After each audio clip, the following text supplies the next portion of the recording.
regarde-le. Il marche en rasant les murs comme s'il s'excusait d'exister. Le sac est trop lourd, mais c'est pas les livres qui pèsent, c'est le poids des regards, des rires étouffés dans le couloir. Il cherche juste à être invisible, mais l'invisibilité, c'est qu'une cible en plein milieu du dos. Ça commence par un surnom, une vanne un peu facile. On se dit que c'est pour rire que l'ambiance est fragile. Mais le rire a des dents et il commence à mordre, à transformer sa vie en un immense désordre. Lundi, c'est une moquerie sur ses fringues ou sa démarche. Mardi, c'est une bousculade, un accident dans les marches.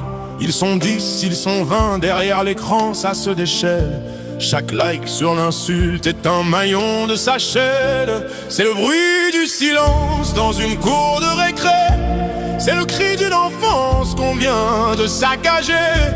Une armée de mots qui cognent plus fort que les poings. Et personne qui ne bouge, personne qui ne dit rien. Juste un gamin qui s'efface, une ombre sous le préau, qui porte le monde sur ses épaules et le mal sous la peau.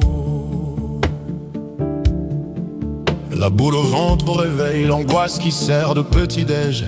Il rêve d'être un autre, de trouver un sortilège pour que les visages s'effacent, pour que les voix se taisent enfin. En classe, il baisse la tête, il veut se fondre dans le bois. Les profs voient des notes qui chutent, ils voient un manque d'attention. Ils ne voient pas l'incendie, ils ne voient pas l'oppression.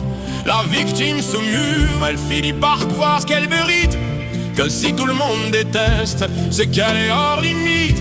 C'est le bruit de silence dans une cour de récré. C'est le cri d'une enfance qu'on vient de saccager.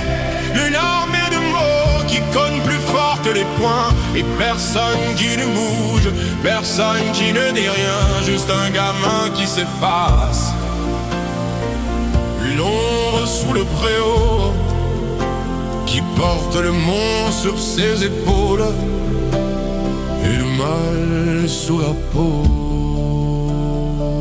Même la chambre n'est plus un refuge, les murs laissent passer le vent. L'écran devient le juge, le bourreau de chaque instant. C'est une notification qui brise le calme de la nuit. Un venin numérique qui le poursuit, qui le détruit.